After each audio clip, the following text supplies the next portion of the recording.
What's up, YouTube? How's everybody doing? We're back in the studio today doing a little indoor video. Now my cat's trying to get out, of course. You want to get up, Pete? He wants to come in here when he sees me getting set up, and then as soon as I start talking, he wants to leave. So today I just wanted to kind of do a little life update, something a little different today. Been doing a lot of body positivity videos. I want to thank all the new subscribers and all the commenters and all that good stuff. Make sure you guys follow me on Instagram at Andrew Marlowe Artist. I hope the lighting's okay. It's a little dark, but we're just gonna go with it. Nothing fancy. Got some painting we're working on in the background here. And so today I want to talk about books and you know what I've been reading. I've definitely been expanding my book collection, reading tons of books. Really just been kind of going down the rabbit hole as far as books are concerned, which is cool. I have considered maybe doing some book reviews also, if that's something, maybe just like once a week or once every couple of weeks. It's not going to be the main theme. If that's something you guys are interested in, book reviews, please let me know. I'd be pretty excited to do that. Just started classes up again. Yeah, I had a pretty good summer. Went by real fast, but now we're kind of back to the routine of studying and reading and working on papers and doing projects, working at the art museum as well. And at the museum, they've expanded sort of the program for like the gallery hosts, you know, for the student workers. And they've definitely sort of, you know, taken it up a notch and definitely teaching us more about the museum, you know, utilizing our strengths a lot more, whether that's just helping them with research or helping them pass out flyers, or you know, like the other day we ran a couple of errands. We went to like this old storage facility to pick up some like this old antique wheelbarrow that they're going to be using for the festival that's coming up. So yeah, I just want to talk a little bit about that because that's super exciting. And still working my retail job and taking 4 classes. I'm doing Greek sculpture and another course called Myths of Venice, which is about the artists and sort of the socio-political culture of Venice during the Renaissance, the Quattrocento as it's known. And those are 400 level classes, which I need 2 more. And after that, I'll pretty much be done with my art history courses. I still have to take like a senior thesis or a what they call like a capstone course, which sort of like, you know, encompasses everything you've learned, I guess. And I'm also taking my last science, which is biology, and then I'm taking introduction to philosophy because I also need that. And my college career has been kind of all over the place. You know, I took a semester off about a year ago, which really put me behind. I definitely regret doing that. But you know, things happen in life, and I had to, you know, go through some stuff to learn about myself. And you know, in addition to that, when you're in college, you want to make sure you're getting advised well. You want to make sure you understand what courses you need. You know, because I've taken some courses here and there that I didn't really need. You know, so you don't want to waste your time. And like pretty much any course, as far as like art is concerned, is never like a waste of time for me. But just make sure if you're in college, you know, you understand what your advisors are telling you. Make sure you double check it, you know, go onto the website. You know, they have a list of all the courses you need to take for your degree or whatever.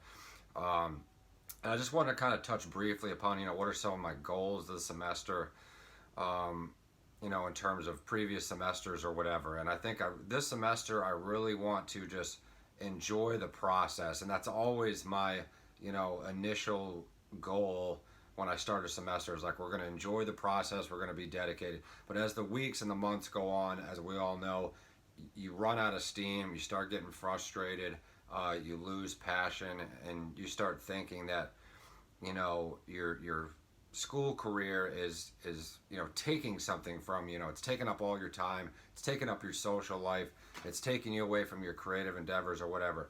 But it's all really about time management and really how dedicated you are to something. So hopefully this little piece here will just kind of inspire you guys, you know, what I'm talking about. Like, you have to sort of understand that what it's taking from you now it's going to give you something in the future. All the time, all the energy, and I really want to, try my best to really just enjoy the drudgery of it. Not that it's all doom and gloom, but as some of you guys know, college can be very frustrating, very stressful. Um, so I just kind of wanted to reflect on that. I think my overall goal in the upcoming weeks and months is just to really buckle down and really just sort of get involved and really enjoy the creative process as far as school is concerned, because being an art history major, it is rather creative. I get to write about topics I want to write about. If you're writing about art from a certain era like ancient art or Renaissance, Baroque art, medieval art, what have you, you do have to keep in mind that you have to, keep what's called the period eye, which is like, viewing it through the context of the time period. You can't be bringing in, modern sort of socio-economic ideologies and sort of implementing them on the history of art because 500 600,000 years ago they didn't have modern day politics or social movements and all that stuff. And I kind of appreciate that because college in general is just very overly hijacked with social justice and modern politics and all this kind of political Marxism type postmodernist ideologies, as I like to refer to it as.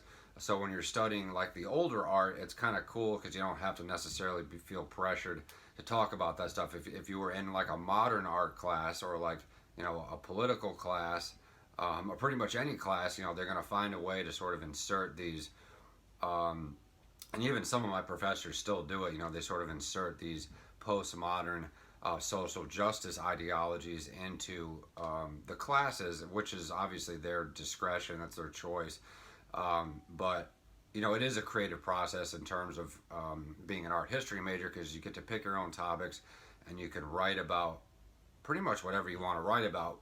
Having said that, you have to stick to the historical facts, of religion or politics or, who commissioned it. You can't just, write like a historical romance novel about Leonardo da Vinci.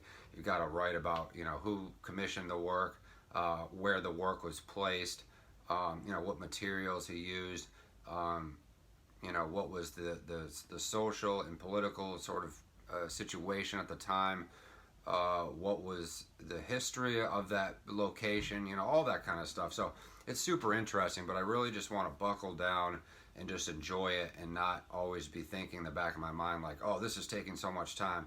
Oh, I have too much work to do. Or, I really just want to learn to enjoy that process because that's the only way that you can really pursue any career or, especially in academic careers, if you really learn to just enjoy that process. And you always come out on the other side, having learned a lot, number one, but number two, you just feel good about yourself and you've accomplished a lot. So you have to really just slow down and not view it as, like your college career is taking something from you. Because, yeah, in a lot of ways it's taking something from you temporarily, but on the other side of the fence, what it's taking from you now, it's going to offer you in the future, whether that's a job or whether that's just better writing skills, whatever the case is. So let's, kind of get into the topic of my books. Let's start with the books that I'm either currently reading or have finished recently. So let's start with this one. Has Modernism Failed? This is sort of it was written in the 1980s, so it's a little bit old now, but it's still pretty relevant.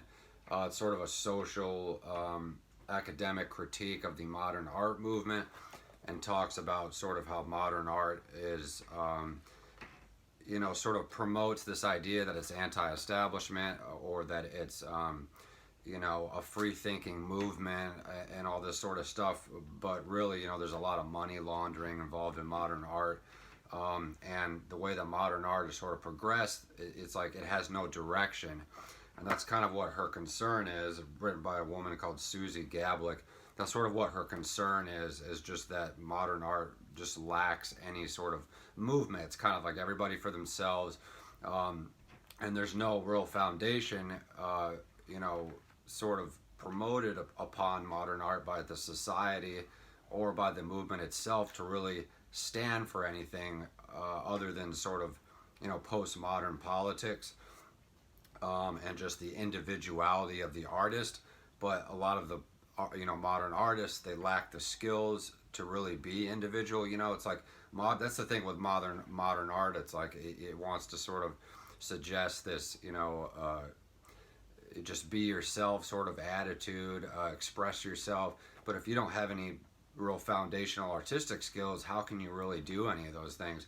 And that's kind of what she's sort of hinting at in this book. It's pretty good. I've got about another chapter left. We are almost done with that. If you can see my bookmark right there. I picked this up at a used bookstore in Florida. Super random. But that's why used bookstores are awesome, because you never know what you're going to find.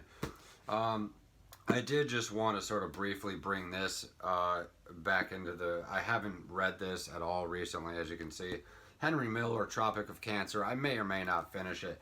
Like I said before, the writing is good, but the context, sort of the subject matter of his books are just, not particularly profound to me. It's kind of just him being poor in France. At least this book is.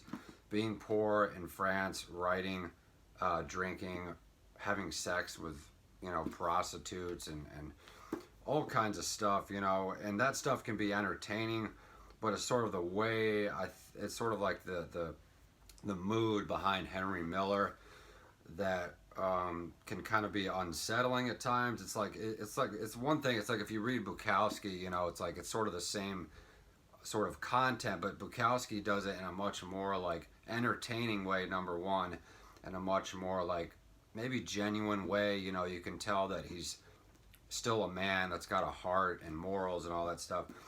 Whereas Henry Miller is just very overly vulgar, in my opinion, just kind of grotesque, and just, I don't know, it's not really, maybe someday, like, I'll really enjoy Henry Miller, and like I said, his writing is good.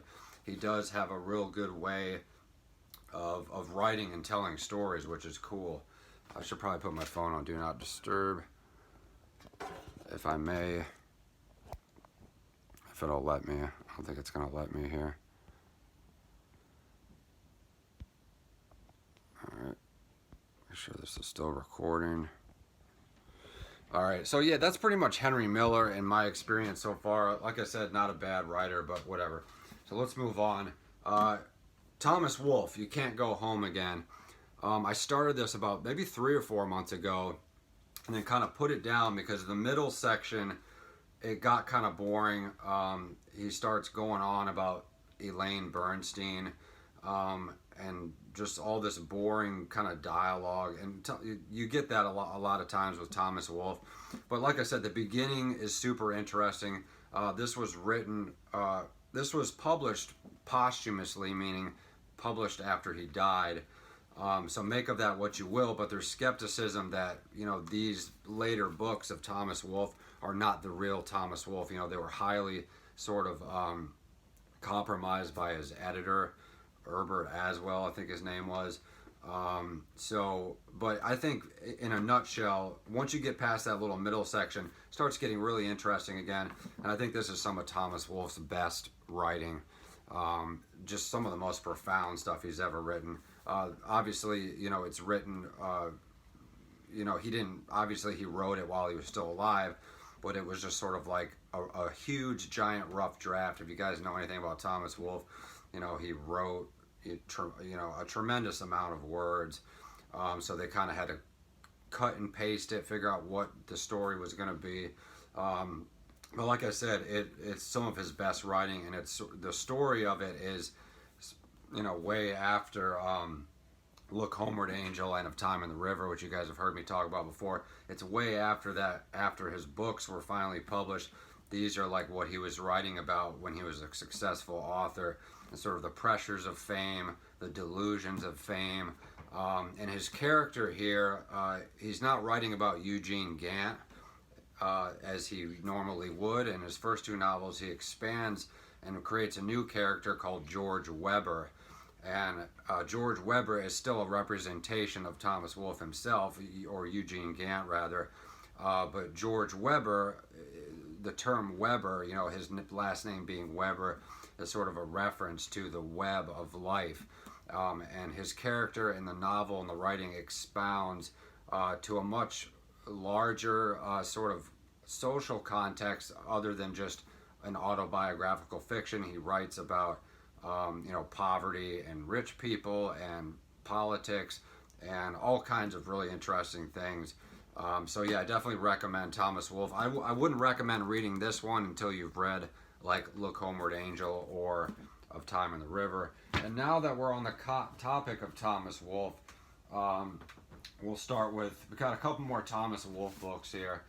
This is just a Thomas Wolfe biography. It's a little outdated, but I did finish this about 3 or 4 months ago. It was pretty interesting. There's actually a more modern one from like the 80s that I would probably like to get my hands on.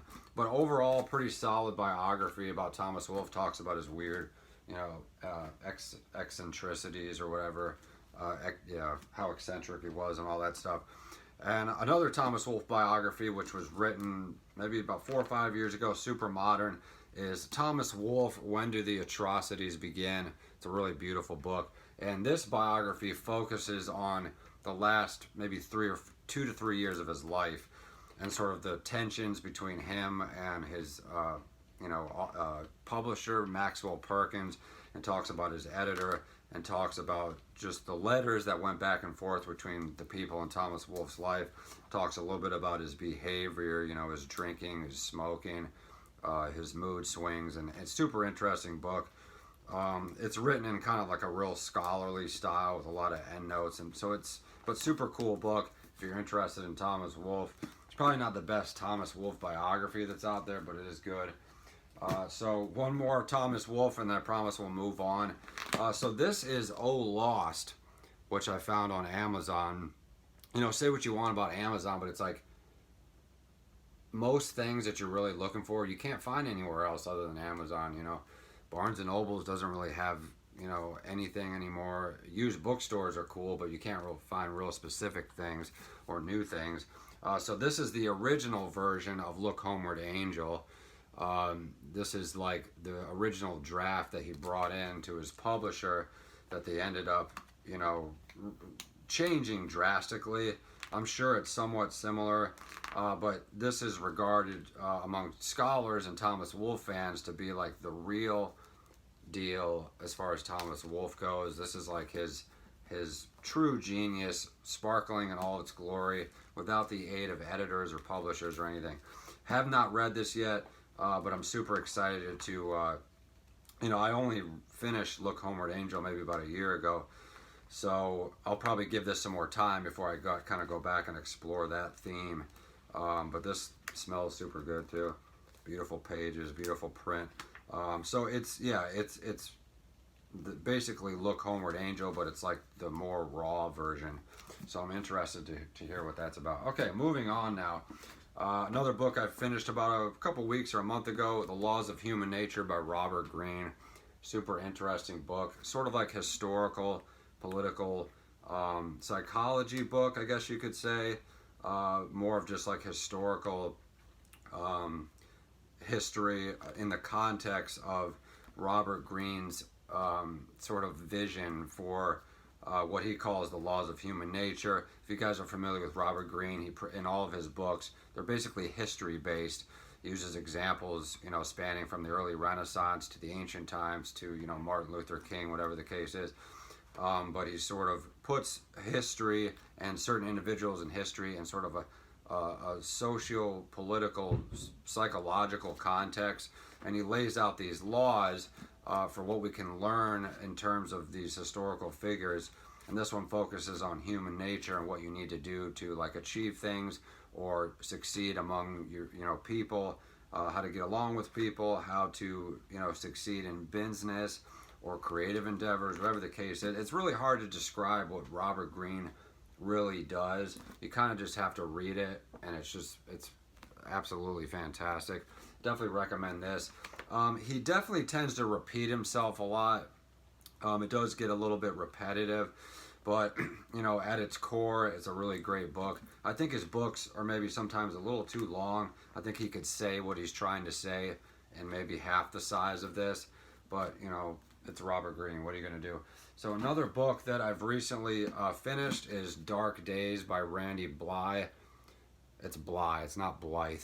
This is I mean, you guys probably don't know who he is, but he's the lead singer vocalist for the band Lamb of God, heavy metal band from Richmond, Virginia. Not too far away from where I live, actually. Pretty cool. And this documents a very strange occurrence among the history of Lamb of God about 5 or 6 years ago when they were playing a show a couple years prior in 2011 or 10, I believe. And the show was real rowdy. Some kid got on the stage and, ended up dying. He fell off. Somebody pushed him off the stage. The fans were basically just jumping all over the stage, and they weren't supposed to. Basically, the lead singer was just kind of, trying to protect himself and just kind of gently nudged him, but the kid ended up falling off the stage and hit his head. He didn't die at the actual concert, but he had a concussion and he died a couple weeks later, I guess. So to make a long story short, when nobody told him about this, nobody told the band about it, nobody knew anything about it until they returned to the Czech Republic, I believe it was, and Randy Blythe was arrested at the airport for involuntary manslaughter and sent to a prison called Pankrak in the Czech Republic. Super horrible place. And this documents sort of his journey, what he had to go through in prison and with the court systems and with the press. And he also talks about his alcohol addiction and how he had gotten sober by this time. And the fact that this kid died, Randy Blythe actually lost a child himself. And he wanted to, due to his sobriety and just due to his, just sort of his personality in general at this point, he was released on bail, not deemed a flight risk or whatever somehow. They sent him back to the U.S. and basically everybody was telling him, don't go back to the Czech Republic. You don't have to, legally, you don't have to, you don't have to go back to court. You can just, they didn't have any laws between the Czech Republic and the U.S. to extradite anybody or anything like that. So he could have walked away from this trial, right? He could have walked away from facing 5 to 10 years in prison. But because a kid had died at his concert that was a fan of his band, he had to go back, to give the parents answers. He knows that he didn't do it. At least he didn't do it on purpose. But somehow this kid did die after being on the stage. Obviously he wasn't supposed to be on the stage, but somebody pushed him off the stage. He fell or didn't land properly, and he ended up dying a few weeks later. But Randy Blythe went back to face this trial, to show the parents the respect, and basically just because the kid's family wanted answers. They weren't really trying to, persecute or prosecute Randy. Well, I mean, the court was, but the parents were not really trying to, get back at Randy. They just wanted answers, and Randy kind of knew that. And because I think, of his newfound sobriety or just his character development and the fact that he lost his own daughter, he said, no, I'm not going to walk away from this. I'm going back to the Czech Republic, possibly to be sent to prison, and to face this trial, to give this family answers. So it's super interesting. It's probably one of the best books I've read in a long time. But it's a page turner. It goes by super fast, and I think I read it in a week or two. So super interesting.